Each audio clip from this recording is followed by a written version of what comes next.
I learned from my time there was that you start the company with a big vision. Don't be afraid to change it just in the journey when it's needed. Don't wait too much. If it's needed, change it. The biggest companies in the world change their or pivot their strategy in the first 2 years.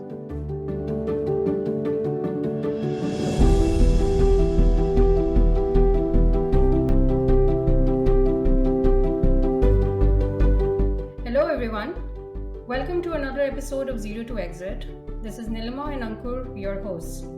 In today's show, we are excited to have Yaniv Vardi, CEO of Claroty, an industrial cybersecurity startup focused on extended IoT. Prior to Claroty, Yaniv was the CEO of Panoramic Power, a pioneer in energy management solution. The company was acquired by Centrica, where he led their global expansion.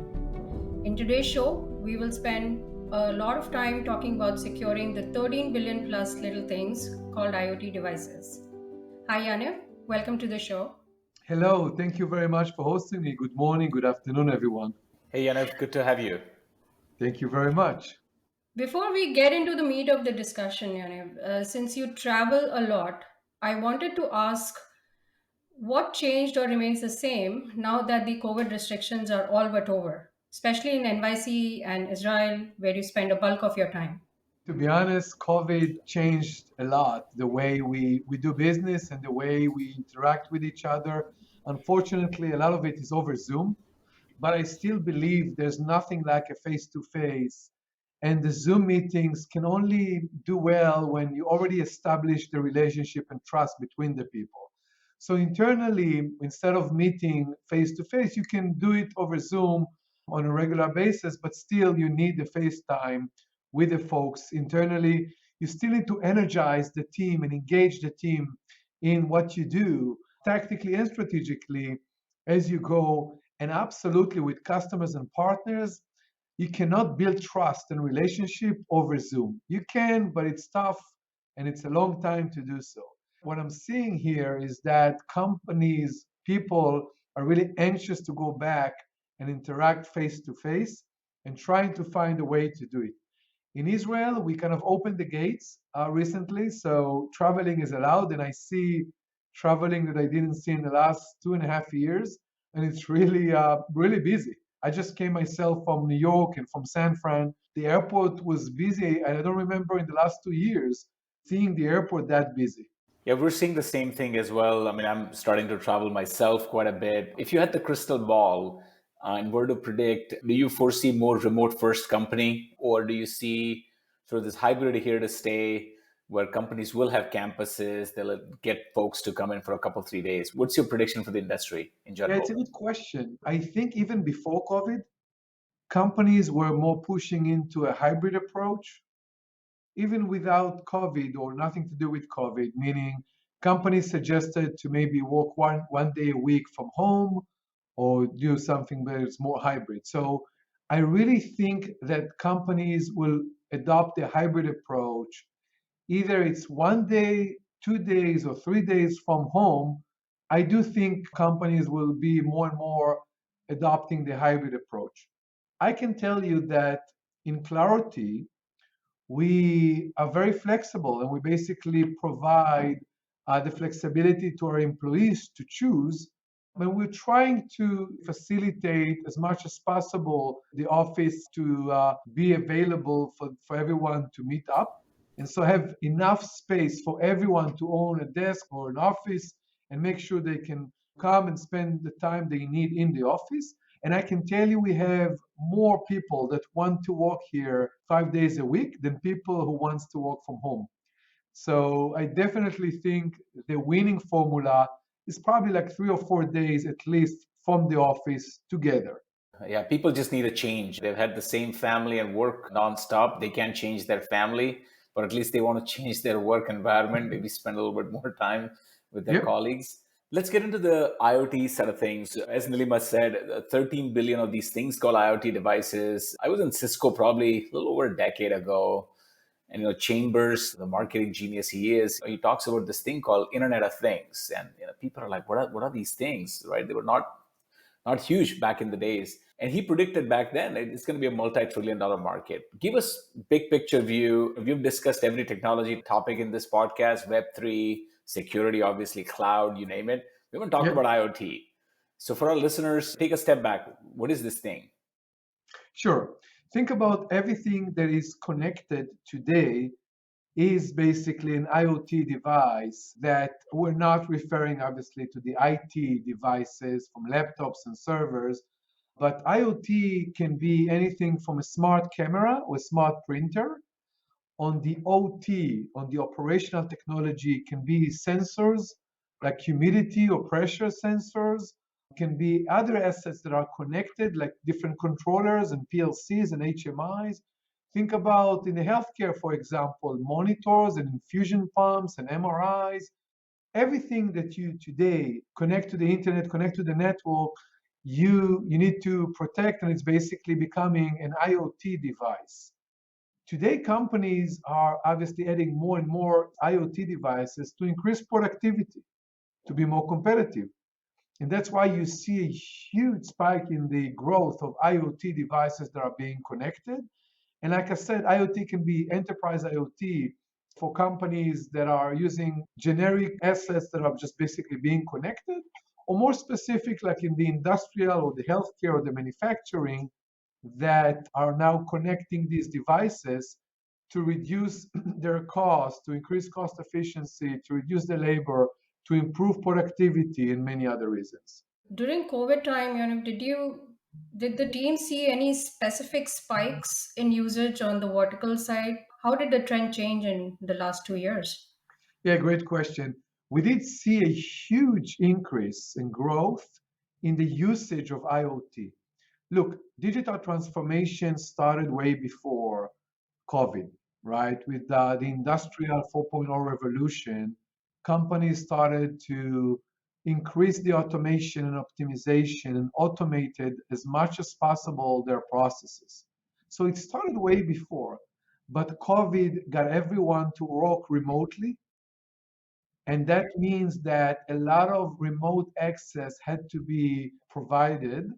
And that means that a lot of assets, devices had to be connected to be able to remotely manage and control the business.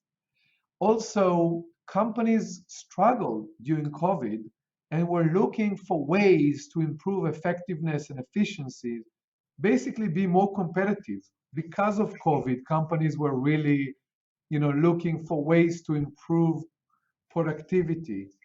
And that obviously added more and more IoT devices to the mix here. And so we thought, and I remember a lot of industry analysts, not a lot, but few, that were talking that by 2022, we'll be at around 7 billion devices connected. We are at about 13 billion devices connected. And usually you don't beat the analyst forecast by that much. And so I do think that all of the reasons that I've mentioned are the reasons that got us to have many more devices connected today than before COVID. Yeah, the explosion of IoT has been pretty staggering for many, many years. Obviously, last couple of years have been pretty incredible. And I was seeing some data point. China has like 10 times more IoT device than anybody else, like 130 plus, and then US is way down the list. I guess one of the question I was going to ask you is that because they all require chips and stuff, are you seeing like a major, because of supply chain issues, major shortages where healthcare companies and manufacturing companies are not able to move as fast as they'd like? Or has that industry been sort of spared from the supply chain issues? I do see some shortage, and I'm speaking to our partners like Schneider Electric or Rockwell Automation and Siemens that are also responsible to automate and connect their industrial control systems, the assets in the IIoT, in the industrial IoT, and they're talking about shortage. But I do think the shortage is mostly around chips that are not necessarily related. So there are some shortage.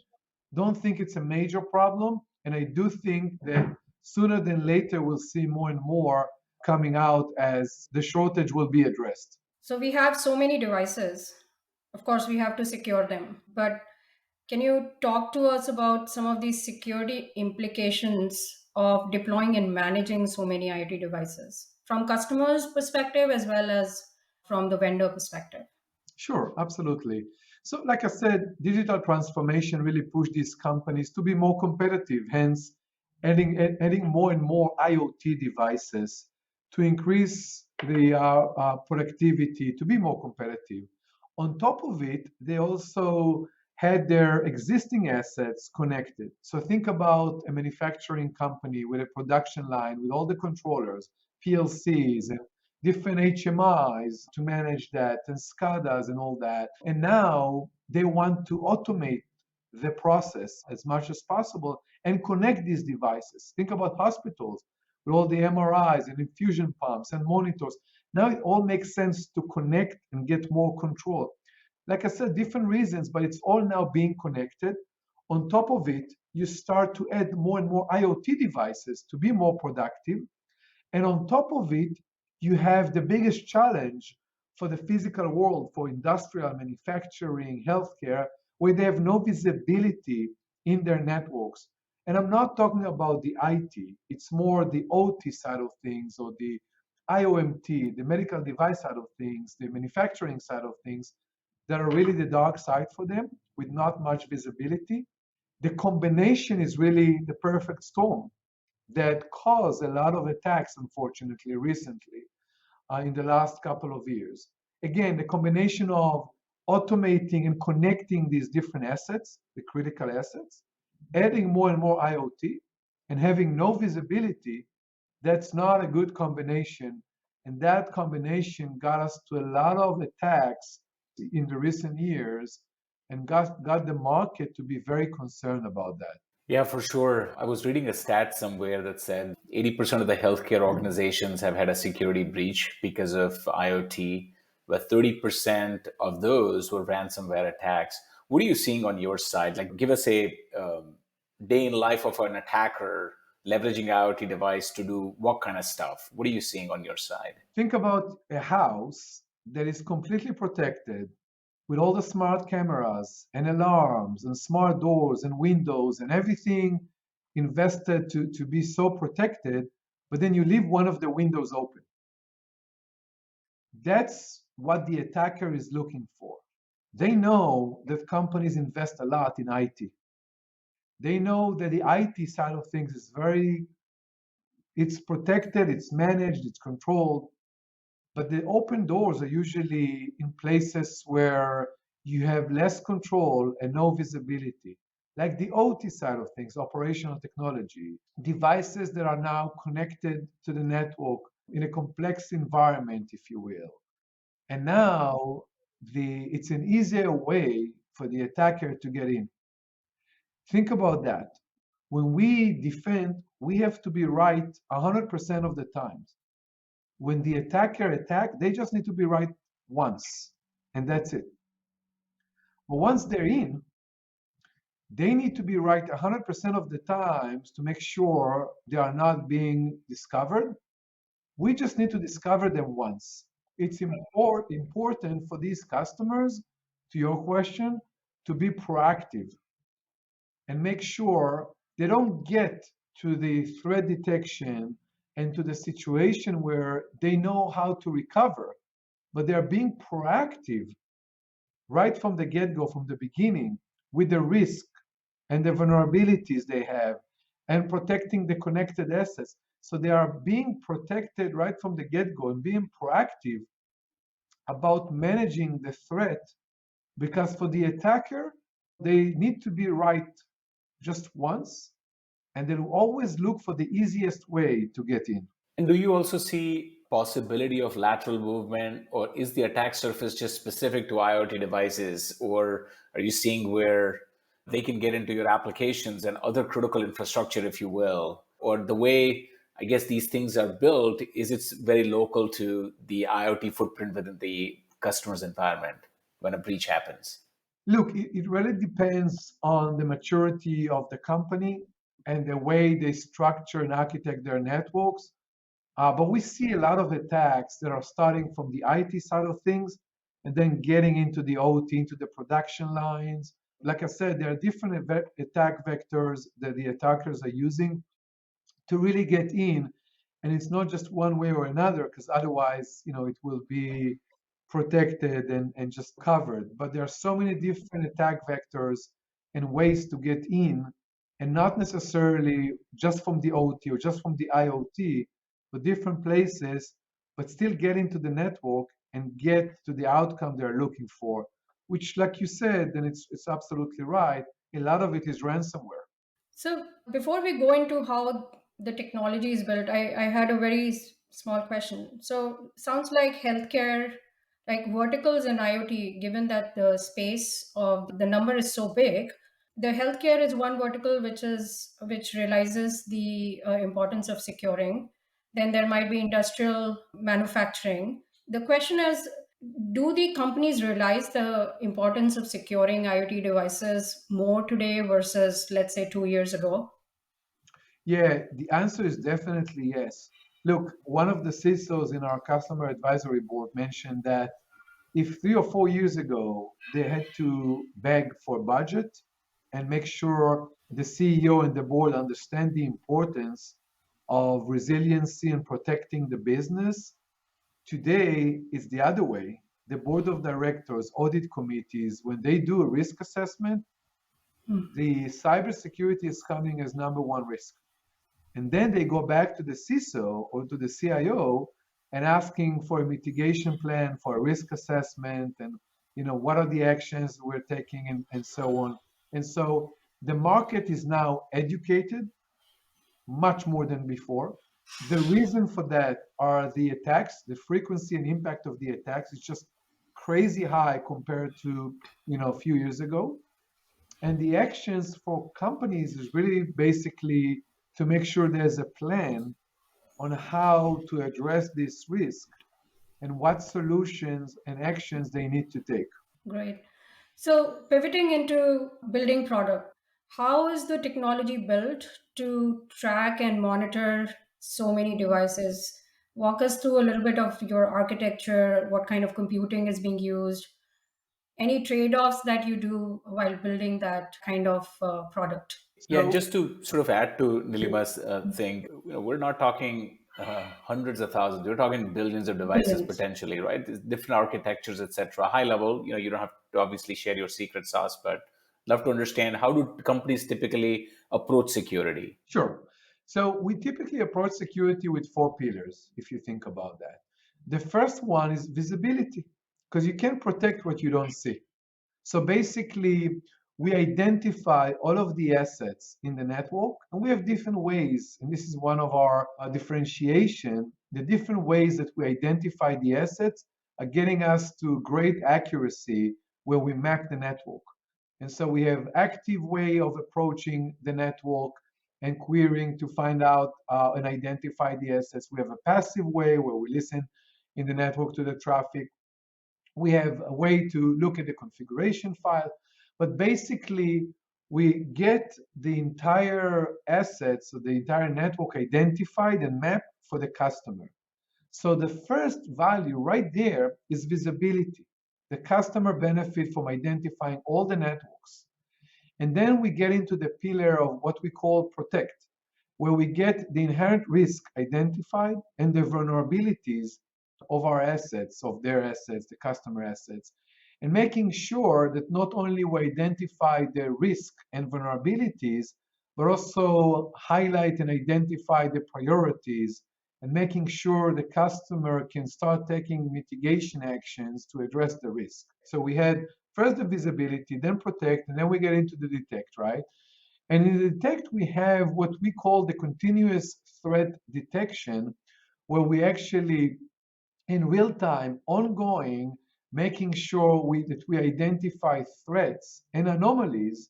By the way, not just cyber threats, but anomalies in the configuration files and so on, to make sure that we can identify and alert our customers on time and in real time. And that's critical because, like I said, unfortunately, a lot of customers are not that proactive. And many times, in a reactive mode, we get to identify threats that could have been avoided if they would deploy and apply that right from the get go. And the last pillar, if you will, is the connect. Because think about the existing security infrastructure. It's never a green field. You don't just start with Claroty, right? You probably have already a firewall in your IT network. You have already a SOC. Maybe you have a SIEM. You have already established components. And so for us, it's critical to make sure we integrate with the existing security infrastructure and we connect to whatever solution and whatever component there is there to provide a one-stop shop, one platform. So the way to look at our platform is with the visibility and then obviously protect, detect, and connect to make sure we cover it. We provide that on the cloud. We have a cloud-based solution, a true SaaS platform. We also provide an option to do it on-prem, on-site, locally. We provide the UX for the OT guys. We provide the UX, the GUI for the security guys. We make sure we integrate with the existing security infrastructure. We just follow the holistic approach to make sure there's a one platform here that can provide the value our customers are looking for. Anything specific with these four pillars where it comes from a scale perspective? We both of us sell security and we also have similar pillars actually in our tech stack, but I can imagine the scale that Claroty solution manages. Any insights, any interesting stories there? Sure. I mean, I can tell you for non-security guys, when they hear about the four pillars, they would think that the detect, for example, is the most interesting, valuable pillar from all four. And we do have a very unique way of doing it through a DPI that we deploy, very specific and special in Clarity, both on the industrial, and this is where we started, as well as on the medical device side of things. And that's the new company we have just recently acquired, Mitigate. But really, the value we see right from the get-go is the first pillar, the visibility, asset management. And I think it's more specific to the industrial and the healthcare than other verticals because most of the CISOs will say that the industrial networks or the clinical assets, the clinical networks are really the dark side for them, where they are not in full control. They have a lot of visibility challenges. They're not sure what's connected. And so how can they protect it if they don't know what's there? So visibility and asset management is really one of the most valuable aspects in the platform. And this is really where we shine. Because we have the different collection methods, we get to an accuracy to map the network with all the assets that are really almost do not exist out there. And this is really where we're starting to differentiate our offer from others. And we really see how customers are benefiting from that before starting to get into the other pillars like protect, detect, and connect. Great. So pivoting into your customer base, Claroty now has 2,000 customers across 50 countries. Tell us about your expansion strategy because startup, which has been there for 6 short years, how do you become a global leader in something so esoteric as IoT security? Sure. So really there's a threefold strategy here. One is on the verticals, one is on the geographies, and one is on inorganic growth and partnerships. So the one on the verticals, we started with the industrial as this is where we shine. This is where the market had the urgent needs.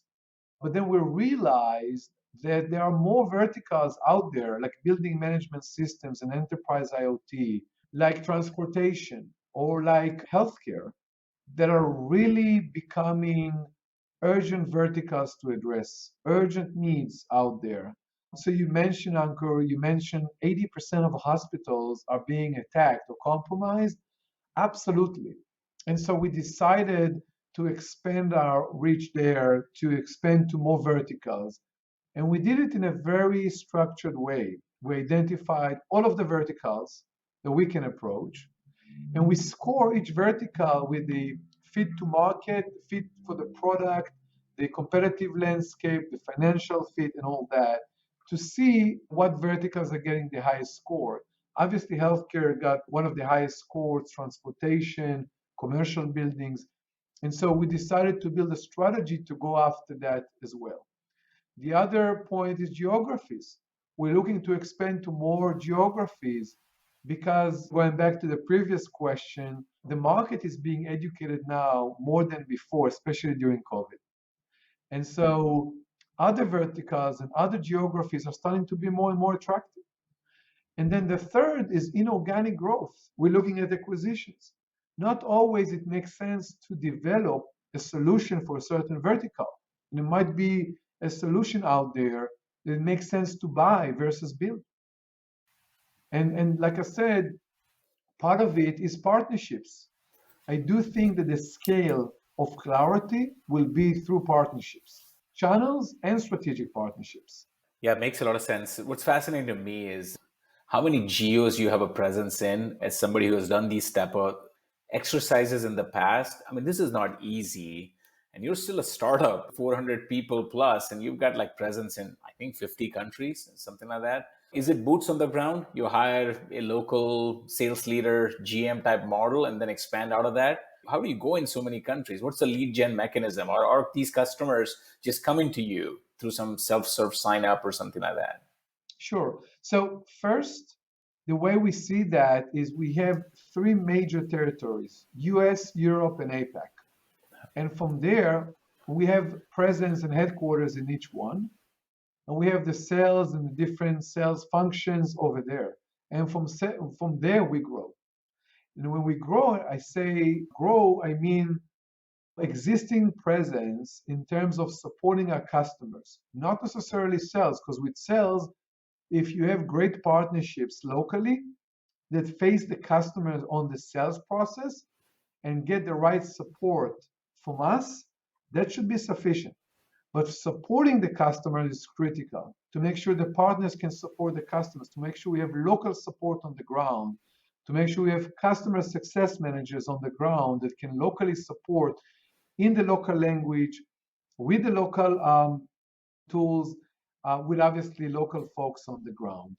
Good stuff. No, good. I think our listeners and certainly us and our listeners probably got a good 360 view on if they're building a startup in IoT or if they need something in IoT security, they got a good 360 view of this. Just switching gears for a little bit. Obviously, prior to Claroty, you were the CEO of Panoramic Powers, which was acquired by Centrica. What did you learn from that experience? Look, we learned a lot of things. I can tell you that Panoramic was focusing on energy efficiency. We came up with very innovative sensors that got the energy data up on the cloud in a very cost-effective way without batteries, completely wireless, completely self-powered. So no batteries, nothing to operate that. Very unique, very cost-effective. And we thought we would revolutionize the world here because who's not asking to reduce the energy spend, which is the biggest spend right there from your different costs. And so the focus was energy efficiency. What I learned is that you really want to fine tune and change your strategy as soon as you need to and not get stuck with whatever you strategize to begin with. Because what we realized right from the beginning was that energy efficiency was great and companies are going for that, but it's not going to be a game changer. And companies are mostly looking to increase their top line versus reducing their bottom line cost. And suddenly it's not a huge priority. And you don't want to play with your solution at a market that your solution is not a high priority addressing a big challenge. And so what I learned was very quickly that actually operational efficiency has a much bigger need in the market, meaning to share with the customers on the operations, on the assets, preventive and predictive maintenance, advanced failure detection, because we get the energy data, is more valuable than energy efficiency. Now we have the data. And so we basically switched to add more operational efficiency value and dashboards around operational efficiency very quickly.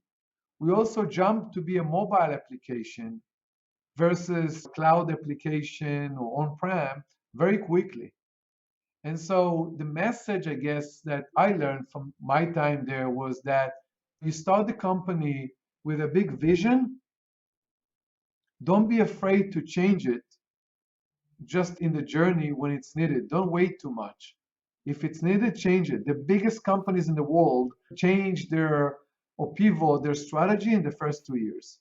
That's fascinating. But as an entrepreneur, right, you're passionate about something. You know that the world is going to operate a certain way that you would like it to, but the world is not bending its way. The world is telling you, man, this is not landing. How do you know when to push through the adversity and keep convincing the world you really need what I have built versus listening to the market, listening to the signal, and making the pivot? How do you know that?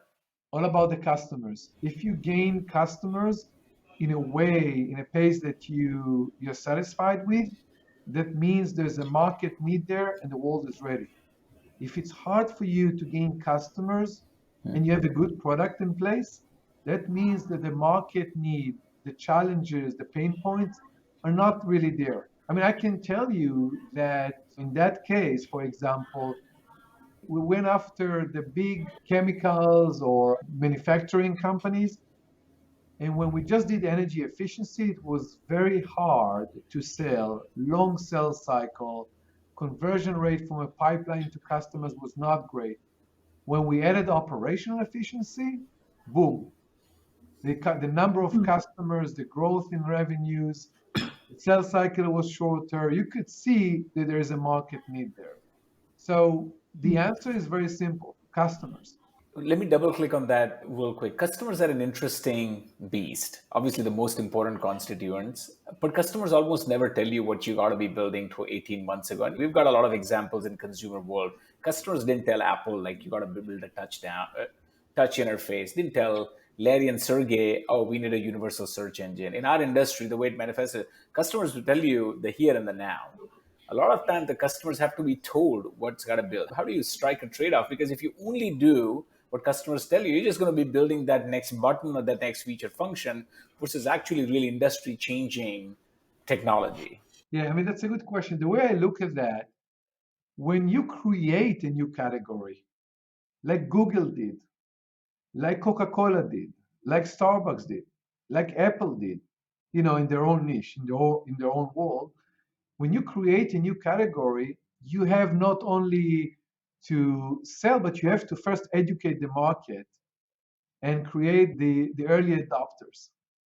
When you don't create a new category and you play in a competitive landscape, you better be better than the others. And so the way I see that, if it's not a new category, there are customers out there looking for a solution.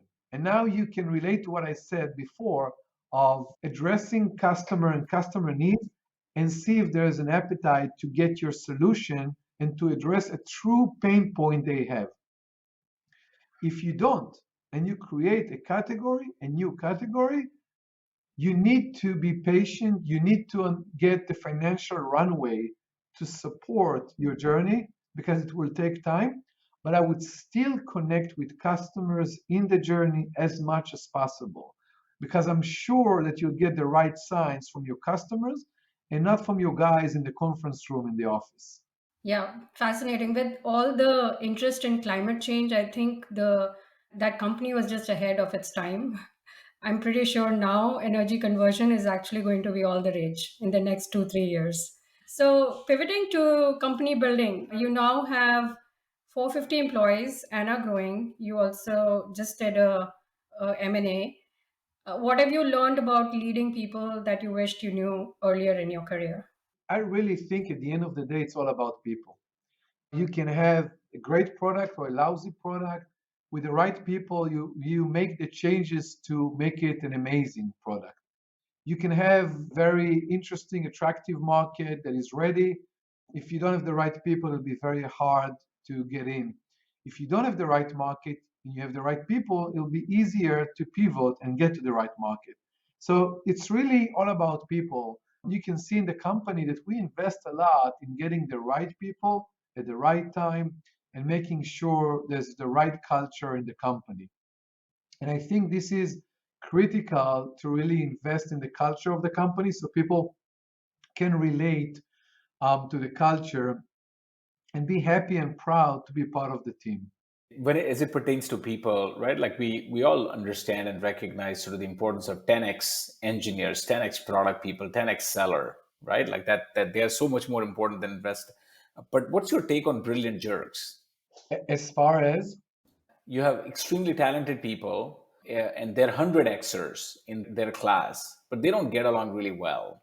They're not the best collaborators, but they're critical to the project. What's your take on leading people like that? look, at the end of the day, people are different, different cultures. Salespeople are different from developers. Customer success managers are different from finance people. People are different and cultures are different. We are a global company, right? We have folks from Israel, US, Europe, APAC. I think you need to find the common themes, the values that they all believe in, and make sure you drive the business by the values. And the other point I would emphasize is that you need as much face time as possible for these people to be together, because at the end of the day, when they interact, when they are together, they find a common theme to collaborate and work together. When it's over Zoom, it's so hard to get them connected and engaged in the big vision, in the big goal that you have. Related to that, any learnings from the recent M&A? I heard it was very critical for the company, but as you absorb the employees, any insights or learnings from that process? Yeah, absolutely. Look, the integration of two companies is definitely the biggest business challenge that is out there. And I think the focus in this integration, going back to our previous topic, is really people. I think if you put aside the people and you focus on the product integration and the go-to-market integration, and you kind of focus on the different processes and controls and the financials, the challenge will be the people, because it's not easy to integrate two different companies with different management structure and culture and ego and all that. But if you focus on the people and make sure that the first thing you do is the organizational changes, meaning the new organizational structure, so everyone knows when they wake up in the morning what they need to do and who they report to, then from there it's easier to address the other things that I've mentioned. So, with that, we'll wrap up the episode for ZeroToExit. Yaniv, thank you for taking the time. It's been a real pleasure talking to you. And I hope to meet you when I'm visiting Tel Aviv next. Thank you. Thank you very much, guys. I really appreciate having me in your session, and I wish you all the best. Thank you.